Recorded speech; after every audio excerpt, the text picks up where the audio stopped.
नमस्कार। श्री श्री आनंद मूर्ति जी द्वारा रचित आनंद वचनामृतम खंड 6 में स्वाध्याय के रूप में आज का हमारा विषय है भक्त और उसका आराध्य। पूर्व रात्रि मैंने कहा था कि भक्तों का आराध्य वैश्विक सत्ता जैसा कुछ होता है। जब अणु सत्ताओं, तारंगिक अभिव्यक्तियों, वाइब्रेशनल मैनिफेस्टेशन के रूप में जानी जाती है, तो वहाँ परम सत्ता, परम पुरुष, सुप्रीम एंटिटी को उन सभी स्पंदनों का नियंत्रक कहा जाएगा। परम पुरुष के विषय में वेदों में कहा गया है, तमीश्वराणाम परम महेश्वरम, तम देवतानाम परमम च देवतम, पति पतीनाम परमम परस्ताद, विदाम देवम भुवनेश मीडियम।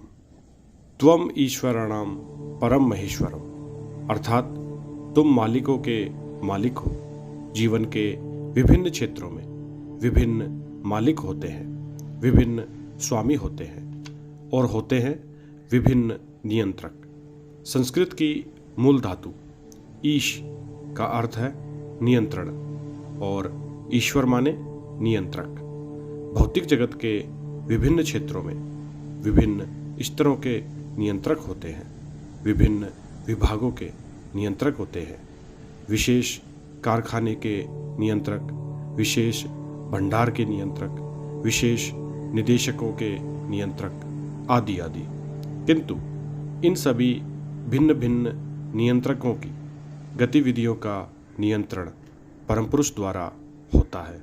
अतः वे परम पुरुष महेश्वर हैं और शेष ईश्वर हैं। तमीश्वराणाम परमम महेश्वरम, तम देवतानाम परमंच देवतम। कल रात मैंने बताया कि देव का तात्पर्य है स्पंदनिक अभिव्यक्ति।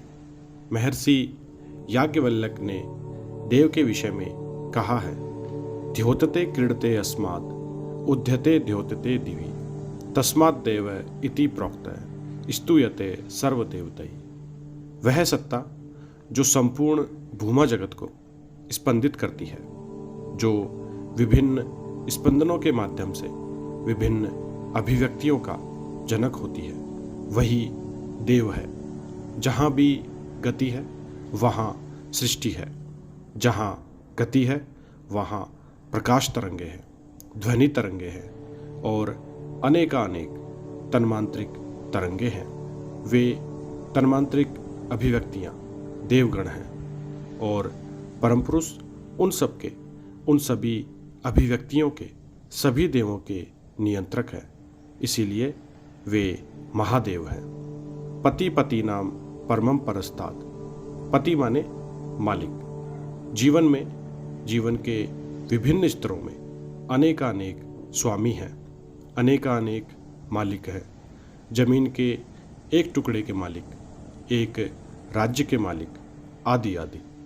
किंतु ये सभी स्वामीगण परम पुरुष की कृपा पर निर्भरशील होते हैं। उनका स्वामित्व उन परम पुरुष की कृपा पर निर्भर करता है। इसलिए वे सभी स्वामियों के स्वामी हैं, वे सभी मालिकों के मालिक हैं, वे सभी पतियों के पति हैं। ज्ञान के क्षेत्र में दो भाग हैं, दो क्षेत्र हैं। एक ज्ञाता का क्षेत्र है, दूसरा ज्ञेय का। एक विषयी क्षेत्र है, दूसरा विषय क्षेत्र।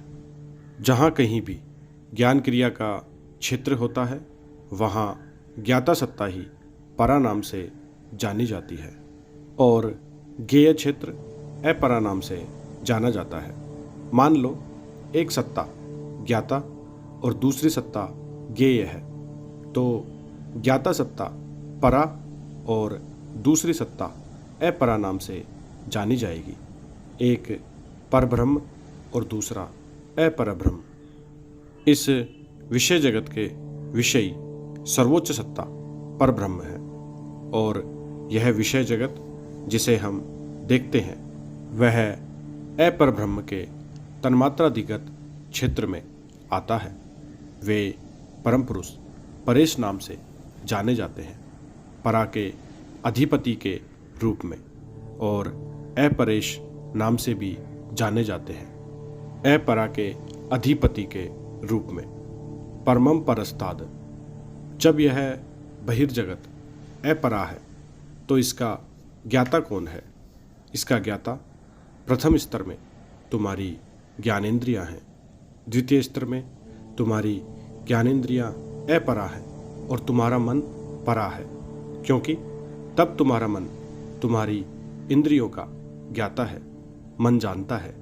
इसके बाद सूक्ष्म स्तर में मन अपरा हो जाता है, अर्थात ज्ञेय हो जाता है, और आत्मा ज्ञाता हो जाती है, परा हो जाती है। उसके बाद अंतिम चरण में तुम्हारी आत्मा अपरा हो जाती है, ज्ञेय, और तब भूमा चेतना परम पुरुष होते हैं परा। वे ही है सर्वश्रेष्ठ परातत्व हैं, वे ही है सर्वोच्च विषयी। अतः जब भी तुम सोचते हो कि तुम कुछ जान रहे हो, उसी क्षण तुम्हें यह भी याद रखना है कि तुम उनके द्वारा ज्ञेय हो, अर्थात जो भी तुम देखते हो वे जानते हैं, उनसे छिपा ढका कुछ भी नहीं है, और जो तुम सोचोगे वे वह भी जानते हैं। अतएव यदि तुम्हें कुछ जानना है तो तुम्हें उनको जानना चाहिए। उन एक को जानो, सबको जान लोगे। वे सब कुछ जानते हैं, इसलिए तुम यदि उनसे प्रेम करते हो तो उनकी कृपा से तुम भी सब कुछ जान लोगे। बात यही है कि वे परम पुरुष सर्वोच्च विषयी हैं। इस संपूर्ण विश्व में सभी कुछ उनका विषय है। सभी ईश्वरों, सभी परम सत्ताओं, सभी अपरासत्ताओं और सभी देवतागण उनके विषय हैं, और वे ही परम दृष्टा हैं, परम विषयी हैं। वे ही विषयी हैं, शेष सब कुछ विषय है। तब तुम ध्यान में उनको अपना विषय कैसे बना सकोगे? वे ही परम विषयी है।